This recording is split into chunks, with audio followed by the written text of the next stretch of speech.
गुरु पूर्णिमा का पावन अवसर अलौकिक और दिव्य होता है। इस दिन गुरु शक्तियों का, दिव्य शक्तियों का, सकारात्मक शक्तियों का प्रभाव बहुत ज़्यादा होता है। इस दिन जो भी साधक शुद्ध भाव से, पवित्र भाव से सद्गुरु के द्वार जाता है, उस साधक की सर्वांगीण प्रगति होती है, उस साधक की आध्यात्मिक प्रगति होती है। इस दिन साधक जो भी भाव रख के सद्गुरु के द्वार जाता है, वह भाव उसका 10 गुना बढ़ जाता है, यानी वृद्धिगत हो जाता है, क्योंकि इस दिन गुरु शक्तियों का प्रभाव बहुत ही ज़्यादा होता है। गुरु पूर्णिमा का दिन साधक के लिए भी बहुत खास होता है, क्योंकि इस दिन साधक भी अपना भाव, प्रेम और समर्पण सद्गुरु के प्रति व्यक्त करता है।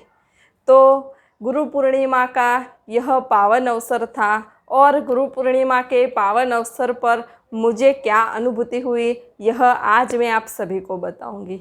कल गुरु पूर्णिमा थी और मैं तो आज से ही उत्साहित थी। आज से ही मेरे भीतर ऐसा हो रहा था कि कब कल हो और कब मैं सद्गुरु के द्वार जाऊं, ऐसा मुझे हो रहा था, क्योंकि मैं बहुत प्रसन्न थी और आनंदित थी, और मैं परमात्मा को मन ही मन यह धन्यवाद कर रही थी कि आपकी कितनी असीम कृपा है, आपकी कितनी परम कृपा है कि मेरे जीवन में यह अवसर आया, कि मेरे जीवन में ऐसे समर्थ सद्गुरु का आगमन हुआ, और ऐसे समर्थ सद्गुरु के सानिध्य में जाने का, ऐसे समर्थ सद्गुरु की पूजा अर्चना करने का मुझे अवसर मिला।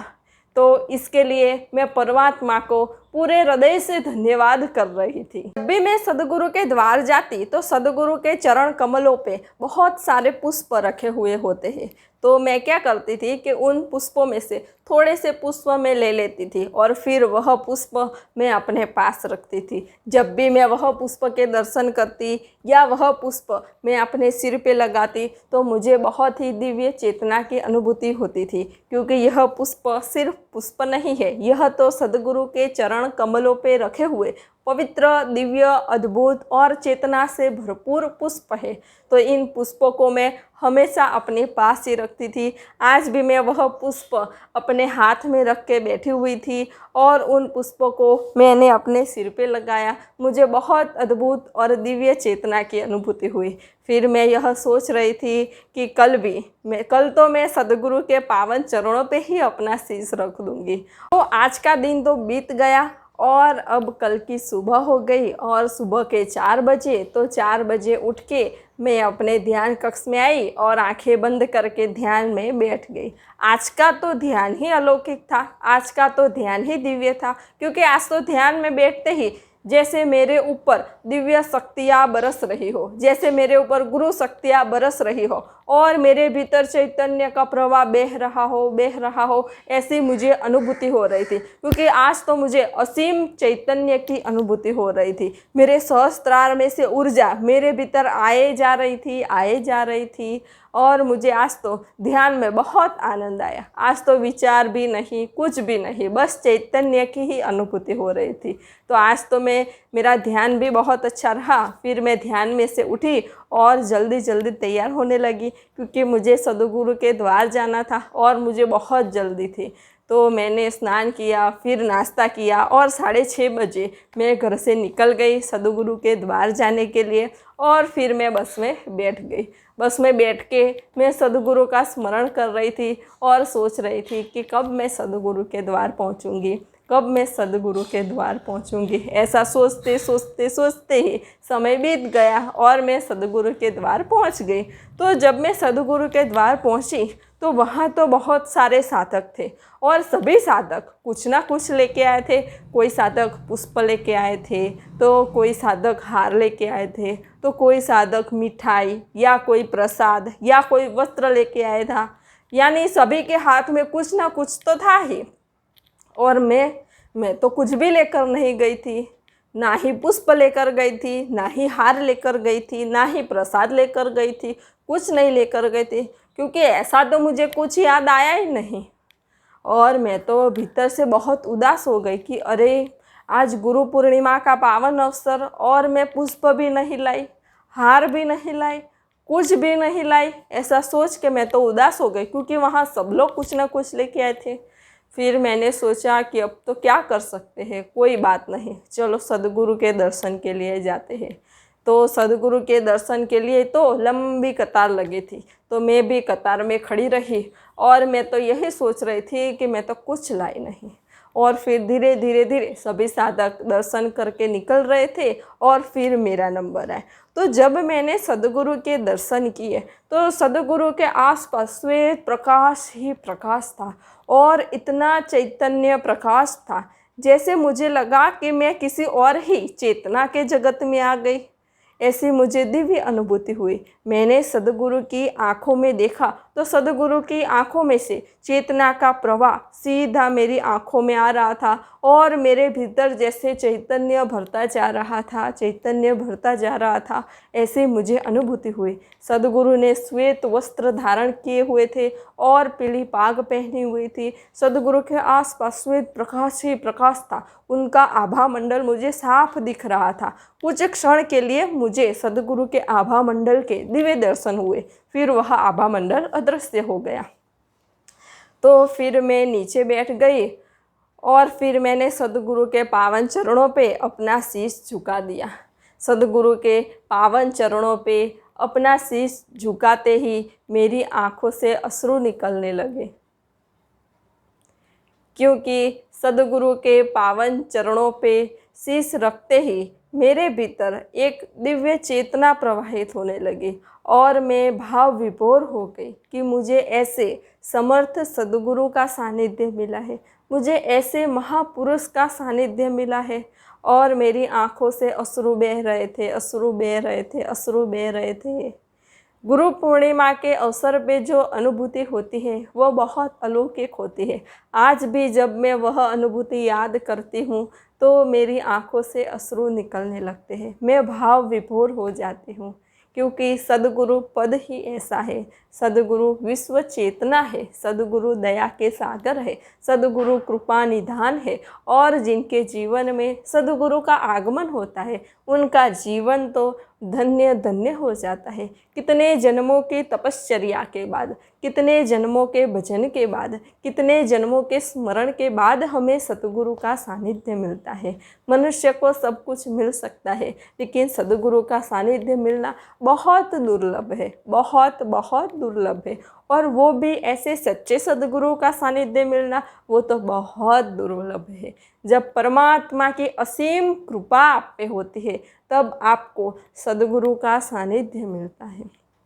तो सद्गुरु के पावन चरणों पे शीश रखते ही मेरे भीतर से एक दिव्यानंद मिलने लगा। मेरे भीतर से मैं भाव विभोर हो गई और मेरी आंखों से अश्रु बहने लगे। जब मेरा सिर सद्गुरु के चरणों पे को स्पर्श हुआ तो मुझे अपने ललाट पे बहुत तीव्र स्पंदन मिलने लगे, जैसे यहाँ चैतन्य ही चैतन्य बह रहा हो, ऐसी अनुभूति हुई।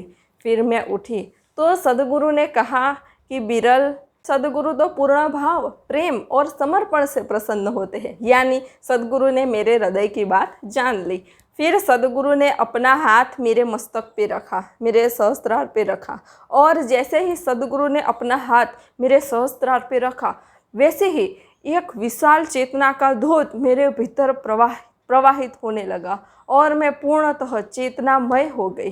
कुछ क्षण के लिए तो जैसे मैं इस जगत से ही दूर हो गई और मैं एक चेतना के जगत में पहुंच गई, ऐसी मुझे दिव्य अनुभूति हुई। फिर मैं वहां से उठी और बाहर गई, क्योंकि अभी तो बहुत सारे साधक कतार में खड़े थे सद्गुरु के दर्शन के लिए।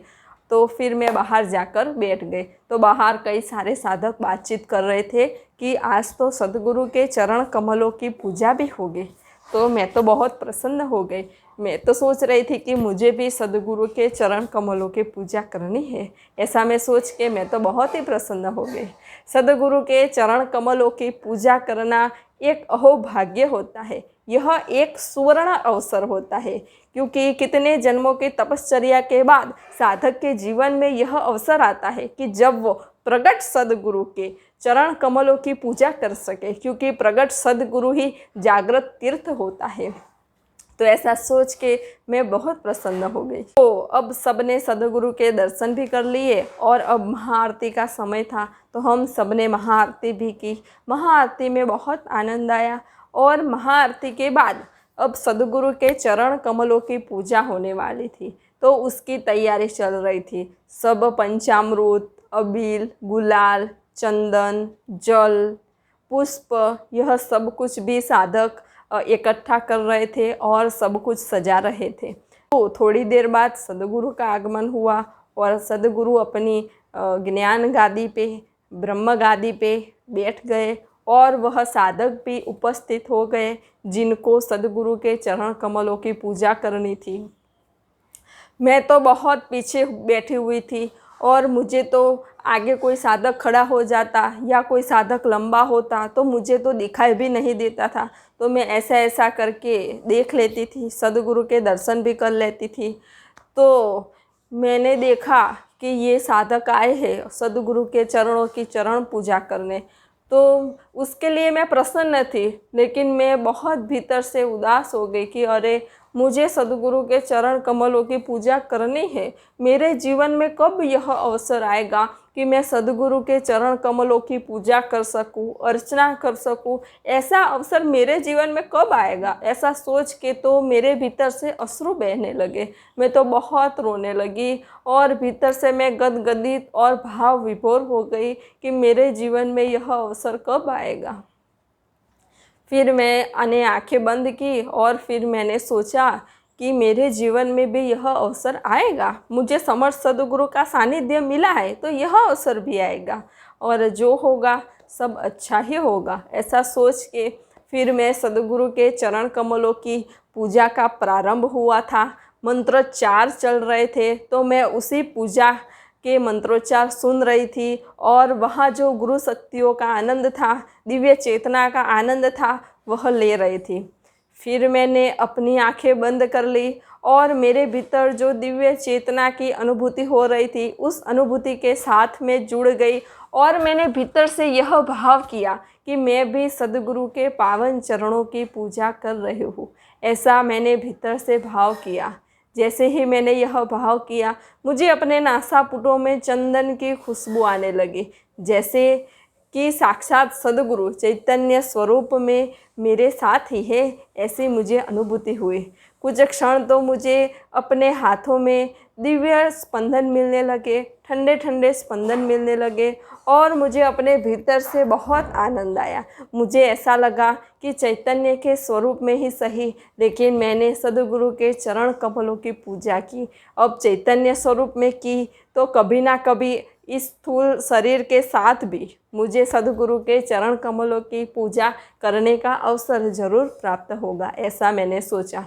तो सदगुरु के चरण कमलों की पूजा चल रही थी, मंत्रोच्चार चल रहा था, वहाँ का वातावरण ही अलौकिक था, सकारात्मक, और वहाँ दिव्य चैतन्य था। गुरु शक्तियाँ तो जैसे बरस ही रही थी साधकों पे, इतना दिव्य आनंद था। फिर सदगुरु के चरण कमलों की पूजा हो गई। फिर वह जो साधक सदगुरु के चरण कमलों की पूजा कर रहे थे, उन्होंने सदगुरु के चरण कमलों में से चरणामृत लिया और पिया। मैंने सोचा कि मुझे भी यह चरणामृत पीना है और मैं फिर से उदास हो गई कि मुझे यह चरणामृत पीने कब मिलेगा। और फिर मैंने आंखें बंद कर ली। तो जैसे ही मैंने ऐसा सोचा तो मुझे अपने तालु भाग पे बहुत तीव्र स्पंदन मिलने लगे और तालु भाग में से मीठा रस मेरे मुख में आया। मैंने सोचा अरे ये क्या, सदगुरु का चरणामृत आ गया। मैं तो बहुत प्रसन्न हो गई कि ये तो चमत्कार हो गया। मैंने अभी संकल्प ही किया कि मुझे भी सदगुरु का चरणामृत पीना है और अभी मीठा रस भी आ गया। और जैसे ही वह मीठा रस मेरे मुख में आया तो जैसे मेरे पूरे शरीर में चेतना ही चेतना फैल गई, ऊर्जा ही ऊर्जा आ गई, रोम रोम जैसे पुलकित हो गया और मैं तो बहुत आनंदित, बहुत प्रसन्न हो गई। फिर मैंने सदगुरु को भी धन्यवाद दिया कि सदगुरु आप तो अंतर्यामी हैं, आप मेरे हृदय की बात तुरंत सुन लेते हैं और मैं जो भी संकल्प करती हूँ वह संकल्प आप पूर्ण भी कर देते हैं और वो भी तुरंत। तो सदगुरु का चरणामृत वह साधकों ने लिया। फिर सभी साधकों को भी वह चरणामृत दिया। मैंने भी सद्गुरु के चरणों का चरणामृत पिया। मुझे अपने भीतर से बहुत आनंद आया कि ऐसे समर्थ सद्गुरु का चरणामृत आज मुझे पीने को मिल रहा है। कितने अहोभाग्य है मेरे, परमात्मा की मुझ पे कितनी असीम कृपा है, ऐसा मैंने सोचा और मैं बहुत आनंदित हो गई। फिर हमने सद्गुरु की अमृतवाणी सुनी। सद्गुरु की अमृतवाणी में बहुत दिव्य चेतना थी, अलौकिक चेतना थी और अद्भुत ब्रह्म ज्ञान, तत्व ज्ञान से भरपूर सद्गुरु का सत्संग था, जो सुन के साधक के भीतर दिव्य प्रकाश होता है, ज्ञान प्रकाश होता है, साधक का जीवन सफल हो जाता है। मनुष्य जीवन कैसे जीने का, मनुष्य जन्म लेके हमें क्या करना चाहिए, मनुष्य जन्म का उद्देश्य क्या है, यह सभी प्रश्नों के उत्तर सद्गुरु ने दिए और भी साधकों के भीतर ज्ञान का दीपक जल गया। मेरे भीतर भी प्रकाश ही प्रकाश हो गया। सद्गुरु की अमृतवाणी सुन के मैं बहुत प्रसन्न और आनंदित हो गई। फिर हमने भोजन लिया और फिर थोड़ी देर सद्गुरु की अमृतवाणी भी सुनी। सद्गुरु की अमृतवाणी सुनने के बाद फिर थोड़ी देर मैं वहाँ बैठी। मुझे अपने भीतर से बहुत आनंद आ रहा था। सद्गुरु के द्वार से जाने का मन ही नहीं कर रहा था, क्योंकि यहाँ का जो दिव्यानंद है, जो आत्मानंद है, जो परमानंद है, वह बहुत अलौकिक और दिव्य होता है। तो फिर थोड़ी देर बाद मैं घर जाने के लिए निकली। फिर मैंने सद्गुरु के दर्शन किए और सद्गुरु के दर्शन करके मैं वहाँ से निकली और बस में बैठ गई। बस में बैठे बैठे भी मैं सद्गुरु का स्मरण कर रही थी, सद्गुरु का भजन कर रही थी। मुझे अपने भीतर से बहुत आनंद आ रहा था। फिर मैं घर आई और फिर आराम करने लगी। आज तो मेरे भीतर एक नवीन ऊर्जा, एक दिव्य चेतना की अनुभूति मुझे हो रही थी और मुझे भीतर से बहुत अच्छा लग रहा था। आज का गुरु पूर्णिमा का अमूल्य दिन, स्वर्ण दिन मेरे लिए बहुत खास था और अलौकिक था। तो मन ही मन मैंने सद्गुरु को प्रणाम किया और नमन किया। फिर रात का भोजन लेने के बाद मैं फिर रात को सो गई। तो यह मेरी गुरु पूर्णिमा की अनुभूति थी। तो मेरे आध्यात्मिक मार्ग की, ध्यान मार्ग की एक और अनुभूति मैं आप सभी को अगले वीडियो में बताऊंगी। सब घटवासी परमात्मा को प्रणाम।